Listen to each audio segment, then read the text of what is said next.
Well, greetings, faithful followers. This is your old pal, Brother Jack Angry, along with Ash, the Devil's sister. So, it's been a while since we've seen you, Ash. How you been doing? I've been sicker than a dog. Oh, just life up here up top, coming back to Omaha, just getting to you? I don't know how people deal with it. Everybody gets sick here. Everybody gets sick in the winter, in the spring, when the seasons change, when the weather changes, when the wind blows. I mean, I swear, it's just ridiculous. Yeah, when the Huskers lose, you'd swear you'd see people downtown jumping out of windows, and you know, I saw him, I swear to God, I saw him last week installing a diving board at the top of the FNBO tower, you know, for when the Huskers lost. You know, I'm about to jump off that diving board right now. I'm sick of getting sick all the time. Oh, I hear you. Believe me, it's like, I know, I've had this rampant sinus infection for the last several weeks, and, you know, it's just been... Same. It's nasty. Like, wake up in the morning and you can't talk, and then you're trying to like hack this shit up, you know. I was coughing and I couldn't hack it up, and finally I gagged it up in the sink. It was like this thick yellow, like dark yellow mucus, and it was just nasty. Ugh. Well, hey, we could have, if we'd got... You would think I was a chain smoker, and I'm not. Well, it's like I haven't smoked in a while, and sometimes I think that's part of my problem, you know. It's like I could probably enjoy lighting up, you know, smoking anything, you know. Yeah. But I understand completely, you know, that's a lovely outfit you're wearing. I mean, I like the little knit stockings there, and Thank you. And the heels. These are my winter stockings. Like when it's too cold to wear the nylon stockings, I wear the knit stockings. And they look lovely, and thanks. you know, the shoes. I mean, it's like I love the shoes. I don't know if they can see the shoes. Well, yes, they can. Very nice platform stiletto heel. I'm sure our good friends down in Mississippi, namely Lee Turner, and our friends in Poe County, Florida, Master Vile, will love the outfit. And you know, we've received a ton of cards and letters asking for Inferna. We miss you, Inferna. We miss you a lot, believe me. But let's get on with the movie before we get too despondent here and we start cracking open a bottle of whatever. Oh yeah, so what's this movie about? It's called The Mesa of Lost Women. It was done in 1953, and it stars Jackie Coogan. Now, you'd know Jackie from his work as Uncle Fester on the original Addams Family TV series. Yeah. He plays Dr. Irana. And he's basically your typical mad scientist. He takes giant jungle spiders and turns them into beautiful women, or he turns beautiful women into giant jungle spiders. I got that kind of confused because... It's like the best of both worlds. You love spiders and you love women. Like, well, yeah, and either one will suck the life out of a guy. That is true. That's very true. You know, it's like...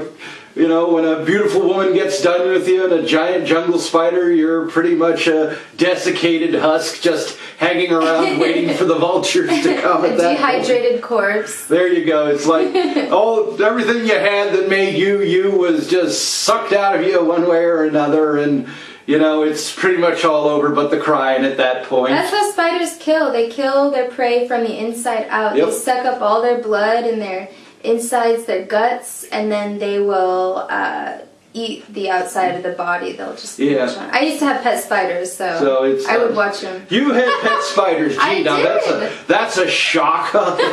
It's like, well, I'm just totally blown away by that. Yeah, you know, I love to collect spiders. I had my one spider, Griswold. I don't know if you ever saw pictures of him, but my spider, Griswold, he was this fat little guy that I found in my bed, actually. And I kept him in a jar, and I just brought him with me wherever I go, whichever room I went into. I would take the little mason jar with Griswold in it, and I would bring him with me, and he was a good spider, but he had to go. He had his time. Spiders don't live more than a year. Well, that's true. I mean, it's like, I know friends who have giant pet tarantulas and things like that. That would be cool. You know, you can actually hold those. They're not going to harm you. Yeah, I know they're very gentle, and they actually kind of get very affectionate and bond to their owners. But that's so sweet. I mean, it's like, yeah. That's just the most adorable thing I've ever heard in my life. Yeah, although I wouldn't want to wake up and see one of them crawling up my leg. You know, if it was that sweet, I would not mind it. Well, it's like, It was you know, that lovely. I'm sure, you know, it's like a lot of guys would like to be crawling up your leg when you wake up in the morning. But, you know, I'm sure that's your significant other. I like the hairy ones. I like them hairy. Okay, well, it's like, you heard it here first, people. Anyway, with this movie, give you a little bit on the plot of the movie, the hero and heroine of the movie are a pilot and his girlfriend. They land in a little South American border town. They witness a female dancer basically doing her seductive hoochie coochie dance, and she's killed by a psychotic enraged patron who takes the whole damn bar hostage, takes them on this plane ride where the plane develops engine trouble and crash lands on the top of this Mesa, and then they run into Dr. Arana and his lab, and he slowly picks the group off one by one for his experiments. Let's not give it. Yeah, we're not going to tell you we're not going to tell you the ending of it, but you know, there's a lot here to see, and you're going to see it right here on the Angry Brothers Omaha Shakarama, Mesa of Lost Women, starring Jackie Coogan, here on the Angry Brothers Omaha Shakarama and Movie Night Live from the Monastery of Mayhem. But yes, it's like, so you had your little pal Griswold. Did you name him after the character in the movie, the National Lampoon's Vacation? I've never seen that movie. You've never seen any of those movies? No, I just like the name Griswold. Griswold, okay. Griswold. I was like, this is the perfect name for this spider. I look at this spider and I see Griswold. Yeah, it's like a little sign over it says, "Hi, my name is Griswold." It was. I had that. I got pictures. Well, it's like I used to have a little cat. His name was I have a little cat. His name is Buddy, and you know, it's like his last name is not Damn It. You know, that's all we ever hear is Buddy, damn it. But we have our little gray boy Buddy, and you know, he's a good little guy, and he's the best little alarm clock you could ever have, whether you want it or not. You know, it's like 5:55 in the morning rolls around. If you ain't up, you're getting up. You know? Yeah, that's what I need. I have trouble getting up in the morning. Yeah, I wish I didn't, but I mean, I get up whether I want to or not. You know, nobody lets me sleep around here. Brother James staggering around, banging and rattling and clinking his bottles together, and God is perfume, I swear to God. That man has more colognes and perfume than any straight man should have. He's metrosexual. It's like, yeah, that's a good word for it. I'll have metrosexual. Metrosexual. Yeah, he's always talking about using product on his hair, you know. I don't even do that, and I'm a girl. By God, she is, you know. I never really noticed before that. All right, well, before this gets any weirder, we're going to get back to the movie Mesa of Lost Women here on Movie Night Live from the Monastery of Mayhem. Enjoy.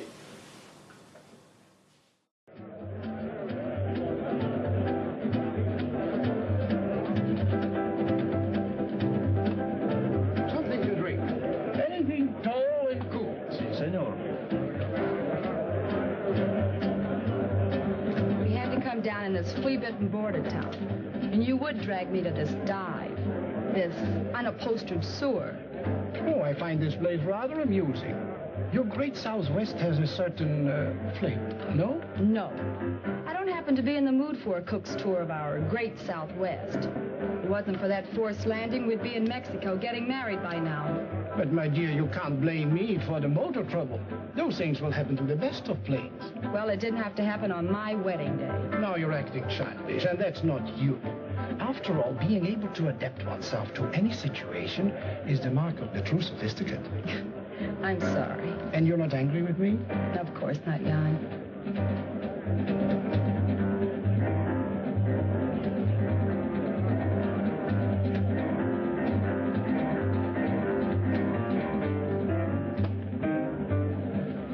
Leland J. Masterson is the name.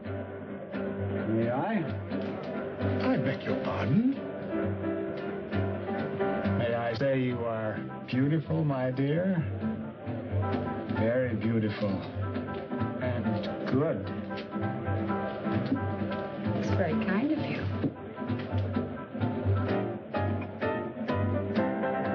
Yes, Moon, the plane is ready, huh? Not for some time. The pilot is having considerable trouble.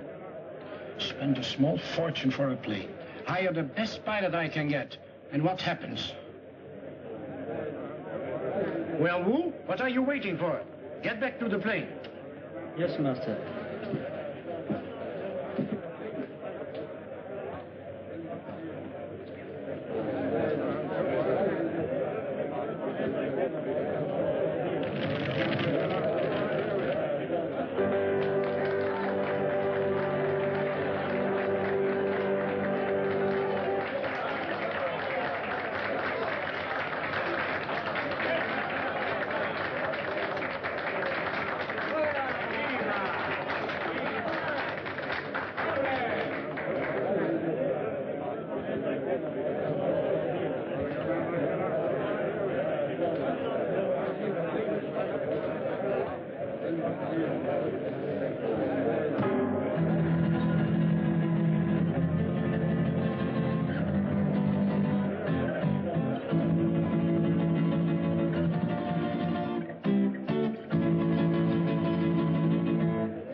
Certainly good to see you. I've been looking for you for 2 days. I'm sorry, but I felt like a little trip. We missed you, sir. Dr. Harrison wishes to see you, you know. I know, George. But I don't want to see him. I don't get this. Who are you and what's this all about? I'm his nurse, miss. His nurse? Yes, you see, Mr. Masterson is... No, George. I wouldn't do that. See, I like this lady.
Like her? Very much. She's fascinating. As a dancer, of course. I don't like her.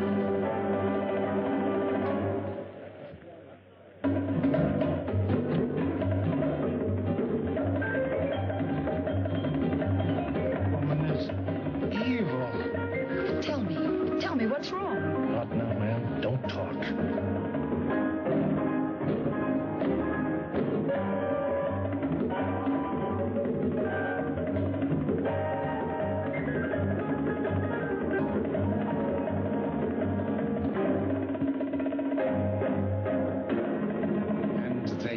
her down, and her blood was sprinkled on the wall, and he trod her underfoot.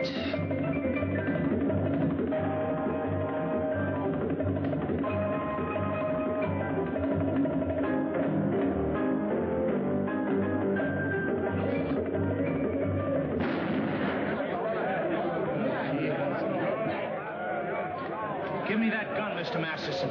Please, give me that gun. Come on, let's get out of here. Stop, everybody. Listen. This man's an insane killer. He's local. He'll kill all of us before you can reach him. Thank you, George. Well spoken. I only did what had to be done.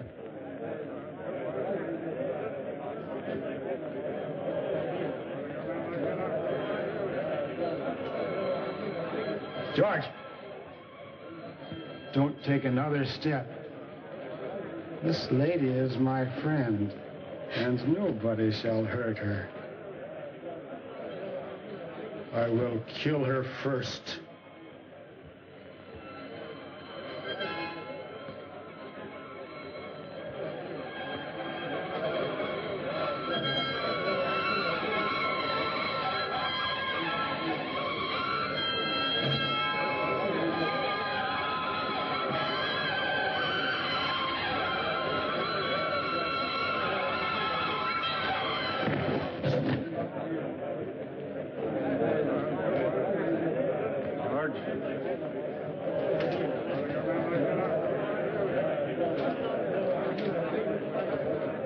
Let's go home. Don't be afraid. I won't let them hurt you.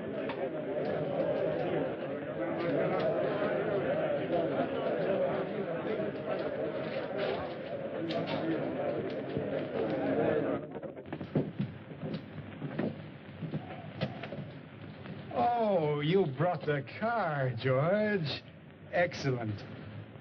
You'll sit with me. But, Mr. Masterson, she's not going with us. Not going with us? You must, my dear. You're in danger. But we've got to get to the landing field. Landing field? Very well, I shall take you there. Let me talk to the sheriff. Doreen, dear, you sit up here in front. Miss Doreen is going to sit with me. Aren't you? Yes. Yes, of course.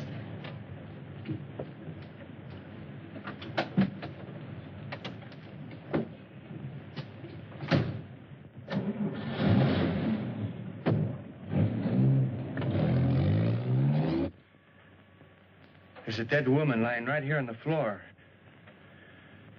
That's right, Sheriff. He shot her dead.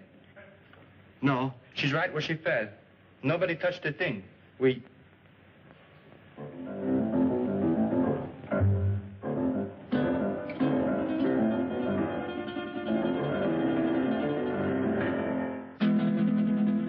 Sheriff, the body just got up and walked out of here.